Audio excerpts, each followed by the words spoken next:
Hi friends, మనం మొన్నటి వీడియోలో అయితే కొండగట్టు గురించి అయితే తెలుసుకున్నాం కదా. కానీ ఈ రోజు నేను మీకు కొండగట్టు ఆంజనేయ స్వామి టెంపుల్ పక్కన ఉన్న ఒక గుహ గురించి అయితే చెప్తున్నాను. కొండగట్టు ఆంజనేయ స్వామి టెంపుల్ కి అయితే చాలా మంది వెళ్తారు, కానీ అక్కడ ఉన్న గుహ గురించి అయితే ఎవరికి తెలియదు. ఈ రోజు మనం ఈ వీడియోలో ఆ గుహ గురించి అయితే తెలుసుకుందాం. వీడియోలోకి వెళ్లే ముందు అయితే మన ఛానల్ అయితే సబ్స్క్రైబ్ చేసుకోండి అండ్ లైక్ అండ్ షేర్ కూడా చేయండి. చలో మనం వీడియోలోకి అయితే వెళ్దాం. చాలా మందికి కొండగట్టులో గుహ ఉంది అని అయితే అస్సలు ఐడియా లేదు. ఈ గుహ మనకి కొత్తగా కట్టిన గుండంకి కుడివైపున ఉంటుంది. అక్కడికి వెళ్ళగానే మునుల గుహకి దారి అని అయితే మనకు ఒక బోర్డు అయితే కనిపిస్తుంది. అక్కడ నుంచి కొంచెం కింది దిగితే రెండు బండరాల మధ్యన అయితే మన గుహ అయితే కనిపిస్తుంది. ఇప్పుడు మనం అయితే ఆ గుహలోకి అయితే వెళ్దాం. సో ఇక్కడ నుంచి ఈ వాల్ దాటినాక ఇదైతే మొత్తం ఇక ఫారెస్ట్ ఏరియా, ఇదంతా ఈ గుట్ట కానుకొని ఉన్న ఫారెస్ట్.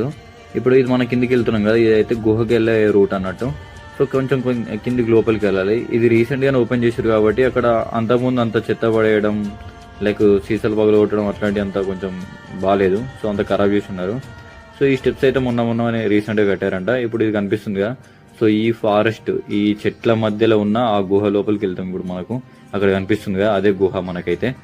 సో ఆ గుహ లోపలికి అయితే ఇప్పుడు మనం వెళ్ళబోతున్నాం. లోపలికి వెళ్ళగానే అయితే మనకు మొత్తం ఒకటే పర్సన్, ఒక మనిషి పట్టే అంతనే ప్లేస్ ఉంది ఆ గుహ లోపల అయితే. సో మొత్తం అయితే చీకటి ఉంది అండ్ చాలా అంటే చాలా కూల్ గా కూడా ఉంది. ఈ గుహ లోపలికి ఎంటర్ అవ్వగానే అయితే నాకైతే మంజుమాల బాయ్స్ ఆ మూవీ అయితే గుర్తొచ్చింది. కొడైకెనాల్ గుహలు ఉన్నట్టే ఉన్నాయి.